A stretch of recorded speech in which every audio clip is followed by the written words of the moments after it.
Hello everybody, welcome back to Weekly Wildlife Wisdom. As always, I'm your host, Zero Yeti. Let's go into it with the first animal of the week being the burro, which is a breed of domestic donkey that can be found within the Iberian Peninsula, which is the Spain and Portugal part of Europe, as well as Hispanic America, particularly within Mexico, El Salvador, Guatemala, and Nicaragua.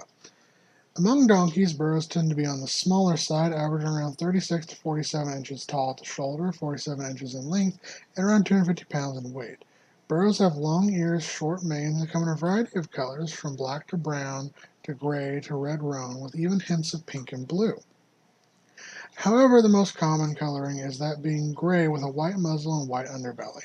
Burros, like all donkeys, possess strong digestive systems that can break down tough vegetation and extract moisture from it efficiently, allowing donkeys to eat a wider variety of plant species than horses. Additionally, they can go for long periods of time without drinking. These traits allow burros to survive and thrive in harsh desert environments where water and forage are often scarce. Burros are highly intelligent animals. And although they can run almost as fast as horses, when faced with potential danger, burros tend to assess the situation before fleeing. Additionally, donkeys are more than capable of defending themselves with their powerful kicks from both the front and hind legs. Their tendency to stand their ground against potential threats and predators uh, makes them efficient. Makes them efficient and excellent guard animals in domestic settings. The term burro is also the Spanish and Portuguese word for donkey.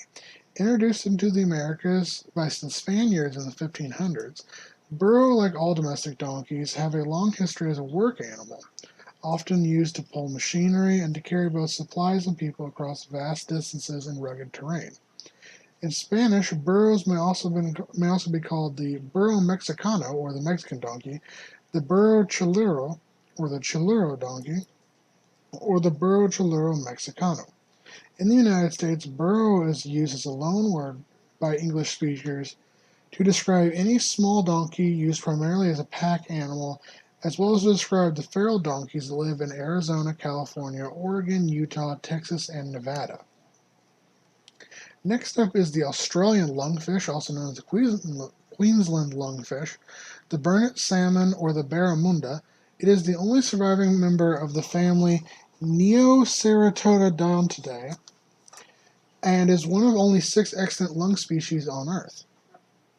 While it while it is native only to the Maury and Burnett river systems in the southeastern part of Queensland and Australia, it has been successfully introduced to other more southerly rivers such as the Brisbane, the Albert, the Stanley, the Coomera, and the Inogira Reservoir throughout the past century. Here, the Australian lungfish prefers slow-moving or still waters with a muddy or sandy bottom and plenty of vegetation. Additionally, they can be often found in small groups around submerged logs, or in deep rocky pools. In the wild, its prey includes frogs, tadpoles, salamanders, small fishes, a variety of invertebrates, and various plants. These up to 5 foot long, 95-pound fish sport small eyes, flattened heads, and stout, elongated bodies that are olive green or dull brown on the back, sides, and tail, as well as the fins, with males sporting dark red markings on the underside, while females typically sport pale yellow or orange markings. A distinctive characteristic of the Australian lungfish is the presence of a single dorsal lung, used to supplement oxygen supply through the gills. During times of excessive activity, drought, or high temperatures, when water becomes deoxygenated, the lungfish can rise to the surface and swallow air into its lung. Unlike other lungfish species, the Australian lungfish is not an obligate air breather and often prefers to still utilize its well-developed gills. Because of this, the Australian lungfish cannot survive complete desiccation of its habitat like other lungfish species can, but it can still live out of water for several days if the surface of its skin remains constantly moist. A rather long-lived fish species, they are capable of reaching upwards of 80 years in age, uh, particularly in captive specimens. The Australian lungfish is also slow to reproduce, reaching sexual maturity around 20 years of age. This slow growth, coupled with the low survival rate of its eggs and fry, mean the Australian lungfish faces increased risk of population decline, particularly due to human development and habitat destruction, with the lungfish currently being listed as a protected but endangered species throughout all of its range.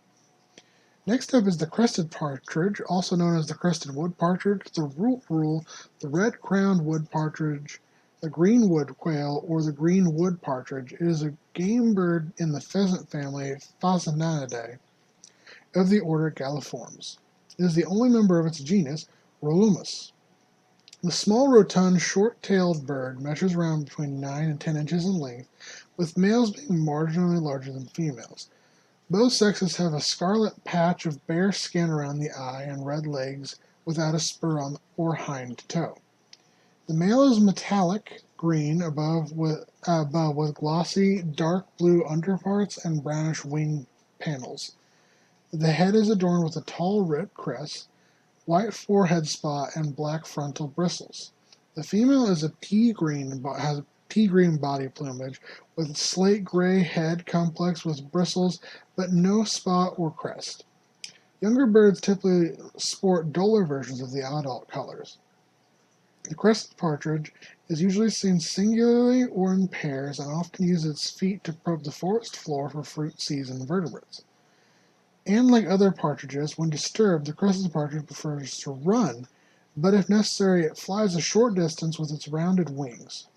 This bird is a resident breeder throughout the lowland rainforest of Burma, Thailand, Malaysia, Sumatra, and Borneo, and pairs typically work together to create a nest by scraping a small divot into the earth, which is then concealed under a heap of leaf litter. At complexion, the female typically lays 5 to 6 white eggs, which are then incubated for 18 days. Another interesting fact about the crested partridge, it has been seen with both Sumatran and Javan rhinos picking parasites and generally cleaning up the animal, sort of in a similar vein to how oxpeckers do with African rhino species. However, unlike oxpeckers, they have not been noted as creating wounds or picking at scabs to drink the blood or eat the dead flesh off the rhinos, prefer instead just to eat the insects surrounding them. Next up is the red spitting cobra, which is a species of spitting cobra native throughout East Africa, including Djibouti, Eritrea, Somalia, Kenya, southern Egypt, northern Tanzania, eastern Ethiopia, and northern Sudan. It primarily inhabits dry savanna and semi-desert areas up to 3,900 feet in elevation. These snakes can typically be found within termite mounds, old logs, or bush piles, or burrows near water sources, where they hunt toads, frogs, rodents, birds, and other snakes. These 2.5 to 4.5 foot long snakes can be easily differentiated from other cobras by their distinctive coloration and markings. Their bodies are typically bright salmon red in color, contrasted with a broad black band around their throats and subocular teardrop markings. However, the color of this species does have variation, with specimens from southern Kenya and northern Tanzania sporting an orange-red color with a broad dark blue or black throat band, and some Ethiopian specimens sporting 2 or 3 throat bands.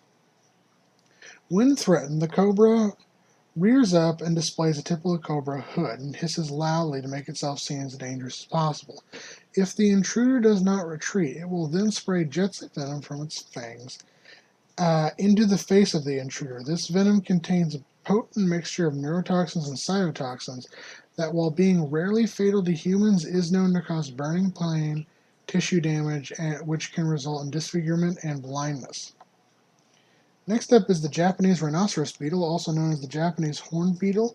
It is a species of rhinoceros beetle native throughout Japan, Korea, Taiwan, and China. It can be found throughout temperate and tropical cloud forests, where it typically feeds on a variety of sugary foods such as nectar, tree sap, and fruit. Japanese rhinoceros beetles show striking sexual dimorphism, with their 2 to 3.5 inch long males often reaching nearly double the size of the 1.5 to 2 inch long females. Additionally, males sport a characteristic long Y-shaped horn that they utilize to compete with other males for both mates and territories. They do so by using their forked horn to lift the opposing male off the ground and then throw them into the air. Like other beetles, the Japanese rhinoceros beetle spends most of its life underground in its larval form. After the eggs are laid in late September or early October, it spends several months in its larval form, eating roots and other detritus in the earth before maturing and emerging sometime during the late spring period as an adult. But its life as an adult is short-lived, because in less than 4 months the beetles will find and defend both mates and territory, usher in a new generation, and then pass away come the first major freezes of autumn and winter. Additionally, the Japanese rhinoceros beetle is popular both as a pet and in gambling, especially on the Ryukyu Islands, where people utilize them in a similar manner to Siamese fighting fish and battling crickets. And the most popular game featuring the beetles, the two different male beetles are placed on a log and battle each other by trying to push each other off the log, with the one to stay on the log deemed the winner. Next up is the blue spot ribbontail ray, which is a species of stingray in the family Distadiidae. It can be found in the tropical waters of the Red Sea, Persian Gulf, Indian, and Western Pacific Oceans from the intertidal zone to depths of over 100 feet. Here it prefers to live in and around coral reefs and seagrass beds, spending the day hidden alone inside caves under coral ledges. At night, small groups of these rays assemble and swim into the shallow sandy flats with the rising tide to feed by excavating the sand to uncover mollusks, polychaete worms, shrimps, crabs, and small benthic bony fishes. The blue spot ribbontail ray is itself a frequent prey source for hammerhead sharks and bottlenose dolphins. At 14 inches wide, 30 inches long, and 11 pounds in weight, it is a fairly small ray with a mostly smooth oval pectoral fin disc. Large protruding eyes and a relatively short and thick tail with a deep fin fold underneath.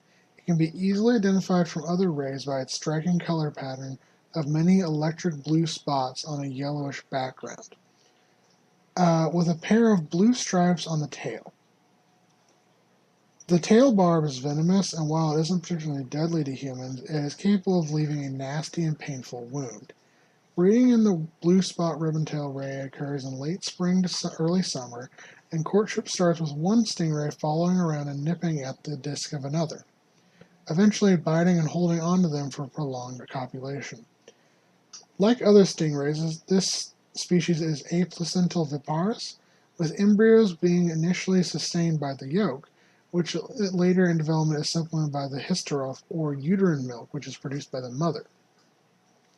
The gestation period is uncertain, but is thought to be between 4 and 12 months long, and females bear litters of up to 7 young, each looking like a miniature version of the adults, measuring around 5 inches across. And our extinct animal of the week is the cave bear, Ursus spelaeus. This was a species of bear that lived throughout Europe and Asia during the Pleistocene era throughout the last glacial maximum until around 12,000 years ago.